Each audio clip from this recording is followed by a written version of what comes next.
will forge a society that is colorblind and merit-based.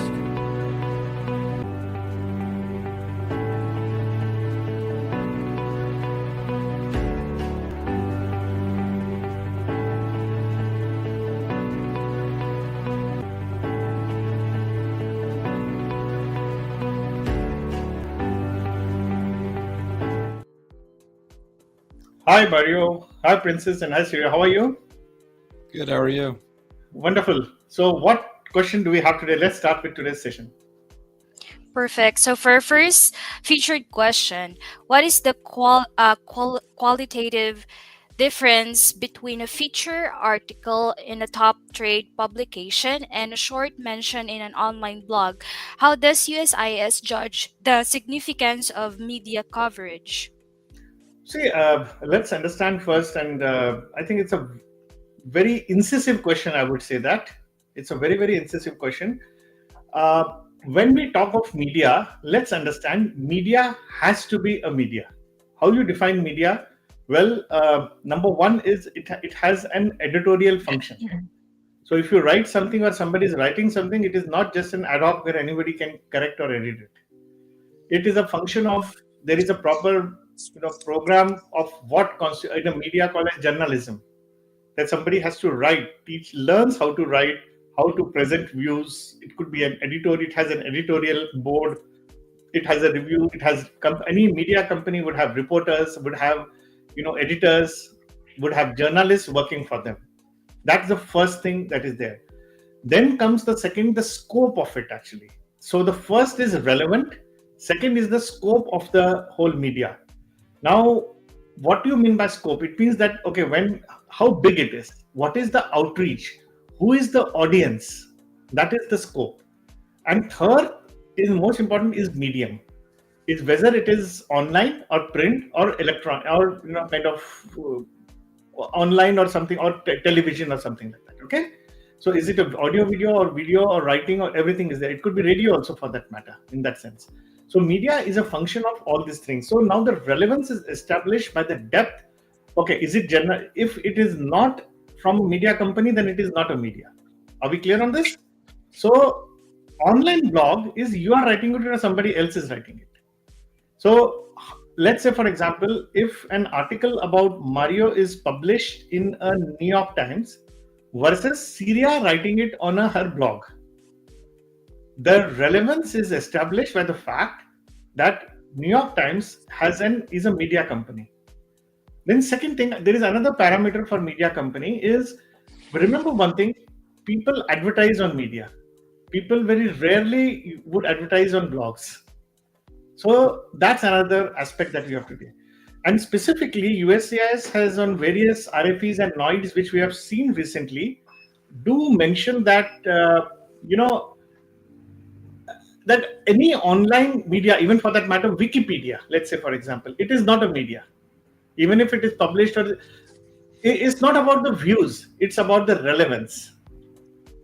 Okay, and the credibility. So remember one thing, and we are going back to three things. For USCIS to weigh any evidence, it's credibility, relevance, and that in total gives a probative value actually. So if you are able to create these three things, so this is how USCIS would judge significance of that media. I hope that answers the question, friends. And another thing that I would like to add here is, you don't have to necessarily go for media if your field of expertise doesn't warrant it. For example, I would just give an illustration of a gentleman called Dr. Rao. He has been a great statistician in the US. In 1960s, he won, in fact, a very famous, a very, very national award in India called as Padma Vibhushan. He came to the US, he kind of was a professor of statistics and was working till the age 102. Now, you won't see him in the mainstream media. Please understand that actually. Okay? You won't see him there actually. So, but his work is important. Like there is something called as a Rao-Blackwell theorem. So, a person like him, if you are of a caliber of Dr. Rao, and if you were to apply for EB1A, you don't have to be in the media then in that case. The media is relevant only if the top person in your field, let us say somebody who has arrived, how would he look like, and you have to kind of match that person if you are in the top 1% or 10% in the field. That is the evaluation USCIS is trying to do. And remember one thing, these criterias are mentioned, they are only tools or lenses to look at you. Many of us would not have even heard of Dr. Rao. But a person, he is also a person who got President's Medal in the US. Now it is the highest civilian award that somebody can earn. So person of that. So it all depends on what you have done in your field of expertise and how relevant it is, and that you will continue in the field. That's the only 3 reasons why you get your EB1A, not because you have appeared in the media or you have done some judging ad hoc and all unstructured way of doing. That would be very unstructured way of doing things. Okay. So let's move to the next question, guys. Yes, certainly. So the next question is from an anonymous user. They ask, if my awards are not internationally recognized, how can I present them in a way that still strengthens my petition? Or would it be better to leave them out of the final merits? Okay, I think people are again looking at, I think one of the biggest mistakes people are doing is that now final merit, they're looking at another criteria actually. It is not really a criteria, it is a summation of all the things put together. So there are 3 different words: sustained acclaim, totality, and final merit determination. Now remember, final merit determinations come from a case called Kazarian. It's basically a thing to check whether the person has reached to the level of excellence. What a person, in that field of expertise. Totality is with reference to solely because of evidences, and sustained acclaim is essentially a thing of people perceive it as a matter of temporal acclaim, in a sense that what time have been doing, what is the intensity of the work, and how much time, what it takes to become that expert. For example, if you have even been a rocket science expert, it take years to become that kind of an expert actually. So even that would be good enough. It doesn't matter that you have been a rocket scientist for 10 years for that matter. Coming back to this specific question, that the awards are internationally recognized, then I think I would not like to go for an award, or I would not recommend to our students to go for this award, but rather I would say that for what you got the award, let's say you got an award for a specific work in your company by an industry recognized, that it may not be very big. Let us say I got an award from a state association. I'm based in Arizona. I get an award for something in my company for doing some excellent work or a project. Mm-hmm. And if I get that award, and if you are mentioning that in the critical role, do mention that in the critical role. It will strengthen and give you a recognition of your work that you have done.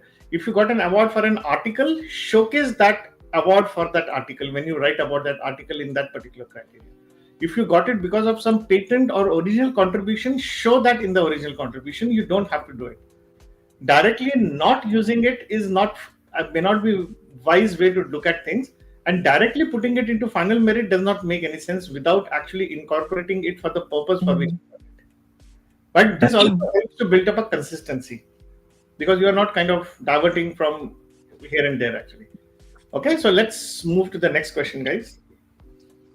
Yes, another aspirant asked, how do you ensure accountability and momentum for students so the process doesn't stall halfway through in the next league program? I love that question actually. Now there are 2 ways to look at it. Remember one thing that we can, there are 2 words here actually typically, it's very important for everybody who is watching, kind of thing. This session is important that there are 2 words called inspiration and motivation. Okay. Remember one thing, our job is to motivate you. Okay, if somebody joins the program, our job, but we cannot motivate you if you are not inspired to do something. So in that sense, inspiration is something internal that you need to do. And motivation is something that is externally you can seek.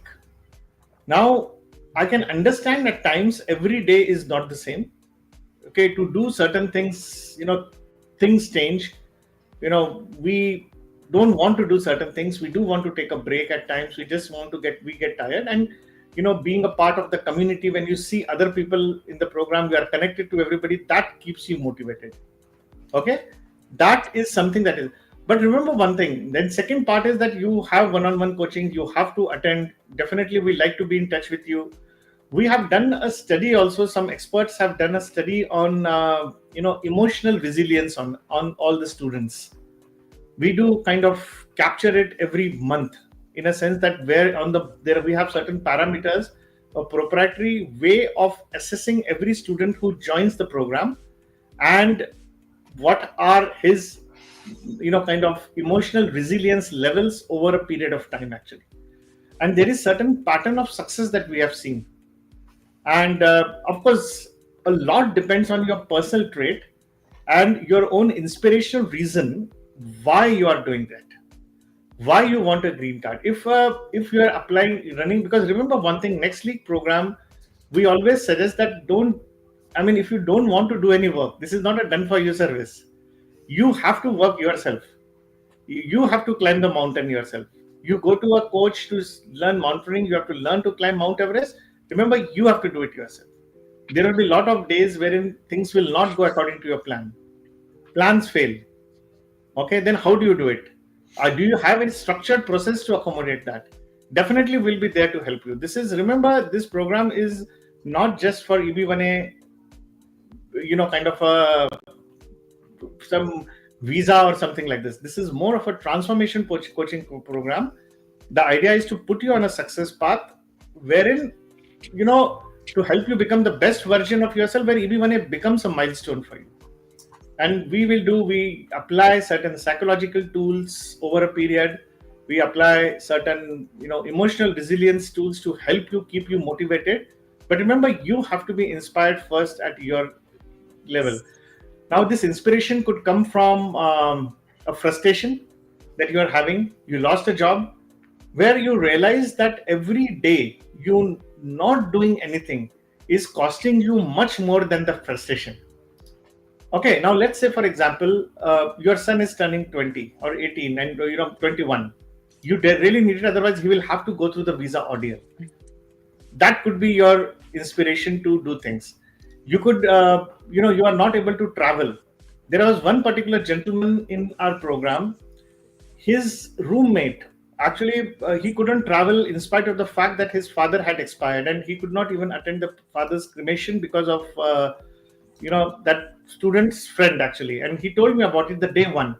He dreaded a day where he could get into a similar situation. So that possibly became his kind of an inspiration to make sure. Some people lost jobs and they could not, some companies, or they lost good opportunities, let's put it that way. So they could not get it because they did not have a visa. So they realized that, if they got a visa, for every year was costing $50,000 to $60,000 least, and at least in terms of potential, at least $100,000 every year. Now, it's always understand, my motivation, my concept is very clear. If the cost of not doing things, is less than keeping yourself frustration and anguish, keep that. But then don't crib. Give allowance to yourself, and if you feel it is not worth anything. So that's the reason that, we don't go for, especially when it comes to fitness coaching, for example. I was talking to one of the leading fitness coaches. He says that everybody knows that if you get up at 5 o'clock in the morning and take a walk or take a run, very rarely you will have a health problems. But why don't we do it? Why New Year resolutions would not work? Why would we eat food which may not be always good for us? Because we are not inspired enough to take action for that. The moment when you realize that it is a matter of life and death for us, possibly we would be. So our job is to keep you understand your inspiration and then keep you motivated. But if you are not inspired, we can't do anything in that case. So I hope that answers the question. We can go on this, because this particular topic is very dear to me, and I really like talking and keeping our students motivated. But yes, for that you need to be inspired. And if anybody who is listening to this wants to kind of join the program and keep motivated. And I also feel that there's a big community that is also helping you get connected to EB1 achievers. We have almost 50 now. After having kind of studied over 1,000 cases, at least studying meeting at least 100 achievers, EB1 achievers, 50 are from our own program, there is definitely a certain pattern. And one of the key reasons that people who got it, some people even got it in 6 to 8 months. Some people got 8 to 12 months, and some people have taken longer time. And one of the key reasons is they were inherently very inspired to do things. Some sought external motivation, and some we had to motivate. I can tell you that much, so that you don't give up. I hope that answers the question, and let's move to the next, guys.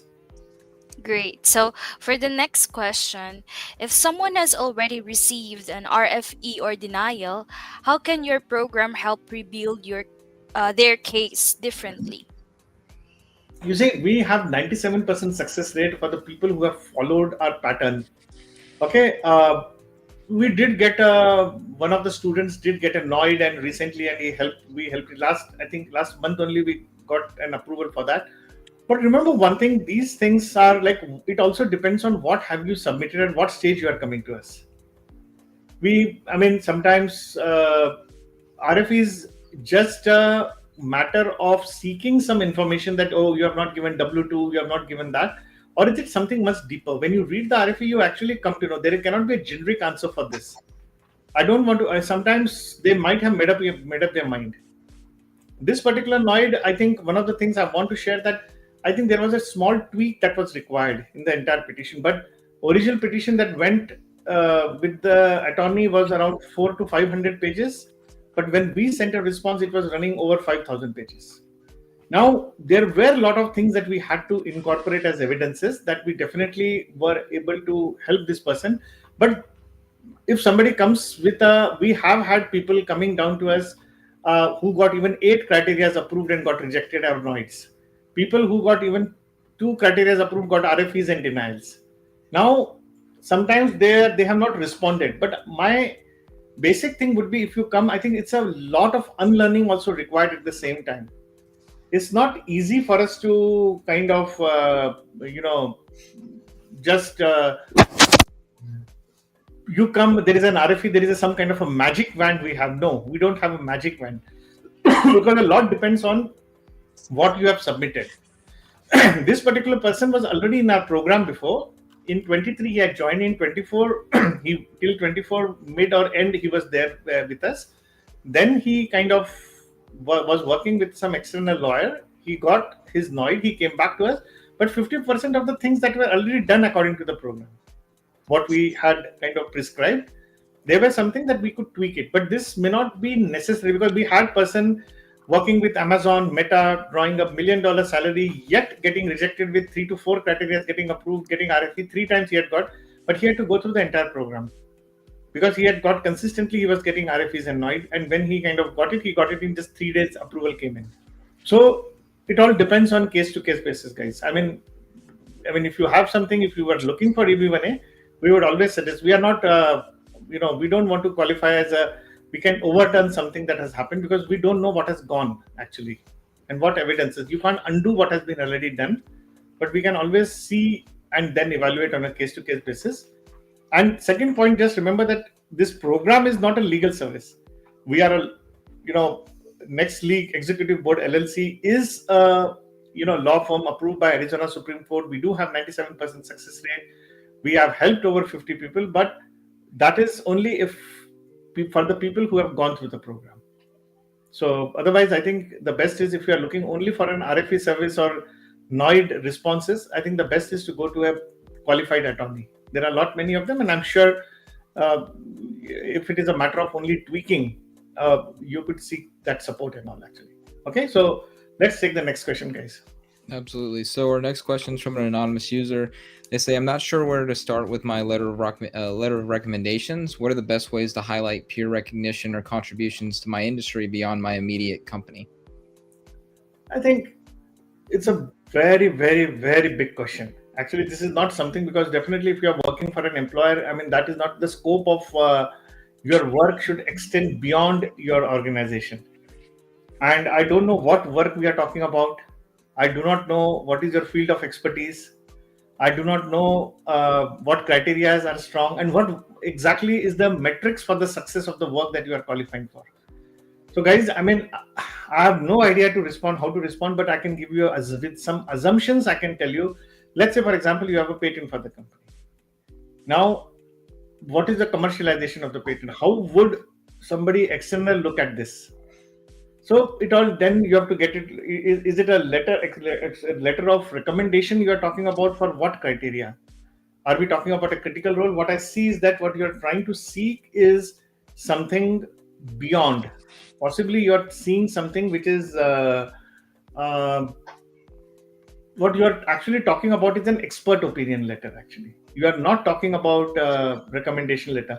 But yes, we have a certain frameworks and we have a certain structure. For expert opinion letters, there would be, for example, if it is a patent, then we have a patent evaluation framework. We have certain, there is an article in Forbes also that we have written in terms of something called as Mudholkar mastery matrix and Mudholkar originality matrix. There are two different articles. So we use, kind of a Fisher's rule. We use something called as Fields model. There is a Turing model. So there are certain frameworks that we are trying to incorporate to help you position your work as truly extraordinary. You see, I think that one of the things that I'm trying to do, why do we use frameworks, is finally we need to quantify certain work that you have done. The impact needs to get quantified. So we use those frameworks and they have to be represented in form of expert opinions. So if you want to learn more about it, if you want to join the Next League program, reach out to Syria, Princess or Mario. We'll be more than happy to help you. And we will take it from there. And so, guys, let's take the last question now. Absolutely. So the next question is, hello, Ranjeet. I have been speaking with Mario and I have a question. How do you help structure a narrative that connects an individual achievement directly to USCIS criteria, not just listing accomplishments, but showing impact, significance, and leadership? A beautiful question, actually. First thing first, we are not connecting to the criteria. You don't get EB1A because you have fulfilled the criteria. I think just now I mentioned that we got people even with 8 criteria approved and still getting rejected. Okay, now you have to prove 3 things. Remember that I always have been saying in every session to every student. The first is that you are an expert. Okay, and you have risen to the top 1% or 10% of your field of expertise. That's the thing that you need to prove, number 1. Number 2, your expertise and your work is beneficial to the US. And third is that you will continue in the field of endeavor. Now, these are the 3 things that you need to prove. Based on your initiatives, you prove these 3 things. Okay? And you use criteria as a lens to prove these 3 things. Remember, it's like I always give an example that let's imagine that you are holding a kind of magnifying glass that we used to do as a children under a sunlight. And you put a paper down there, and if you put the right focus, the paper would burn. Now, exactly what we are doing, that paper is the 3 criteria. Okay? The lens is the 3 criteria in a sense, not those 3 criteria that you have to fulfill out of 10. 3 elements or 3 purposes for which you do, which said you have been an expert on, you need to benefit to the US and your continuity. That thing I'm talking about. Those lens is those 10 criteria. And in your entire work is like your sunlight. So you are holding those criteria to focus on those 3 criteria so that it kind of converges. The right word is converges. So we don't kind of focus on those criteria. Please understand that. You could just meet 3 criteria, and that is why there was a question initially, how do I prove my award? Now if the award is not, okay, I may got an award from let's say an industry association of, I'm in automobile field, and if I get an award for Automobile Association of Arizona, let's say that. Let's say I'm into tire manufacturing. So I'm a chemical engineer or some engineer with a big tire making tires. My tire got a best design award from Arizona Automobile Association. Now that may not be a national award, but that award could potentially be, let's say, for a critical role in a company, in my organization that I'm working. Now, the fact is I created a tire which sold X amount of units that resulted in Y amount of dollars and which gave me that award. Now, these 3 things combined, do they show that I'm an expert and US will benefit out of it? That's the point I'm trying to tell you. So we try to create a narrative. And I would just like to add before we conclude on this question and today's session is we have seen people, especially with 5 years experience, 8 years experience, 10 years or more. Suppose you are drawing X amount of salary. Remember, we like to just from a visualization perspective, just visualize your average salary over the years and bring it down to present value. So we always take people with a minimum of 150K. Assuming that you are getting 150K as of today, it means that, and you have, let's say, 10 years experience. So it means that on an average, hypothetically, on the present value, you got around 110 or on a lower side, let's say $100,000 salary as on today's value. It means that you have, in your 10 years experience, got possibly $1 million. Now remember one thing, if you are being paid X amount of salary, the return that is expected out of you is at least 20x or 25x. Nobody is going to kind of pay you if you are not giving 20-25x, especially if you are considering yourself to be extraordinary at least. So you have that 25x. It means that you have already produced an impact of that 25 million. Now, what is that 25 million? We use these criteria as a lens to look at you. Now, if you look at your work from the lens of the criteria, you have already produced, and we have seen people in the program that some of them have even produced $500 million impacts because they created some app which had a valuation itself of $100 million. They did something saving because their one simple work saved something. So impact is more important. We don't focus on criteria, we focus on impact. This is what I'm trying to tell you. So if you think this is the approach you want to go, and we have seen that this has consistently worked, and that's the reason we have this 97% success rate. Arizona Supreme Court has kind of given us a license to work as an integrated coaching and legal services firm. Now, if you kind of follow this in a religious manner, let's put it that way, then you will achieve success rather than trying to do some quick fixes things. If you're looking for something, a quick fixes thing, then this is definitely not the place for you. As I said, this is a transformation coaching program that puts you on a success path, helps you become the best version of yourself so that you can kind of, where EB1A should be a milestone and you should continue your journey much beyond this EB1A. That's the whole idea and theme about the Next Leap program. And only if this resonates with you, if you want to become the best version, and many students we have seen while they have been in the program, they got their promotions, they got better career opportunities, they got high salary raise. The highest that we have seen is 3 times the salary while somebody being in the program even before they got their EB1A. So this will be the best investment that you make in your career. This will be the best kind of growth potential that you will be embarking on this path. So if you are interested, friends, so reach out to Syria, Princess, or Mario, or I. We'll be more than happy to help you. So wish you all the best and have a wonderful Saturday, friends. And thank you for joining us. Bye-bye. Bye-bye. Thank you for joining us today. If you have any further questions or need personalized guidance, please reach out to us. We are here to help you every step of the way in your journey towards achieving your American dream. Let's connect and make it happen together.